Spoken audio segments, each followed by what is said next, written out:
Hello बच्चों, चलिए प्रश्न को देखते हैं। प्रश्न है त्रिकोणमितीय सर्वसमीकरणों को सिद्ध करो। हमें यहाँ पर दिया गया है कि एक योग साइन थीटा का वर्ग योग एक घटाव साइन थीटा का वर्ग भाग में दो कोस का वर्ग थीटा बराबर सिद्ध करना है एक योग साइन का वर्ग थीटा भाग में एक घटाव साइन का वर्ग थीटा।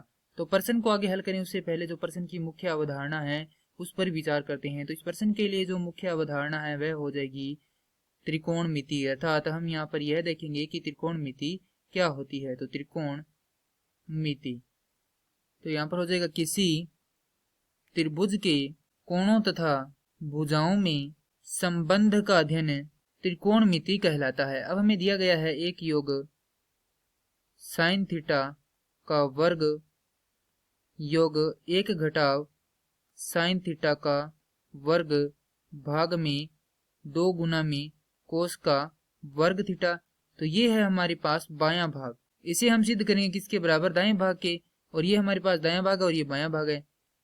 तो यहाँ पर जो सर्वसमीकरण प्रयुक्त होगी वो हम यहाँ पर लिख लेते हैं। सबसे पहली सर्वसमीकरण प्रयुक्त होगी यहाँ पर, वह होगी a घटाव b का वर्ग बराबर a का वर्ग योग b का वर्ग घटाव 2ab। दूसरी सर्वसमीकरण प्रयुक्त होगी यहाँ पर a योग b का वर्ग बराबर a का वर्ग योग b का वर्ग योग 2ab। अब यहाँ पर तीसरी सर्वसमीकरण प्रयुक्त होगी कोस का वर्ग थीटा बराबर होता है एक घटाव साइन का वर्ग थीटा की। तो यहाँ पर पहले ये जो सर्वसमीकरण इनको प्रयोग कर देते हैं।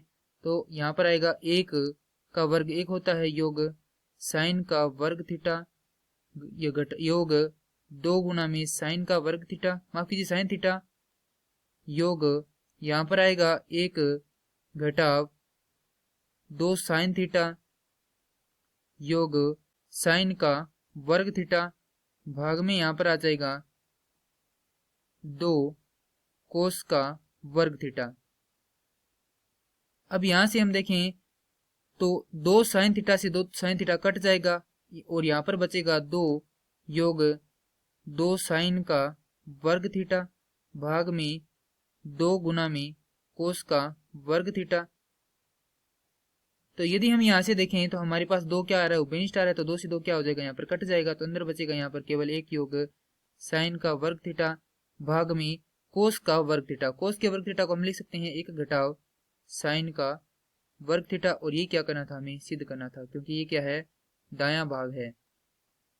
तो इति सिद्धम। मैं आशा करता हूं कि यह प्रश्न आपको समझ में आया होगा। धन्यवाद।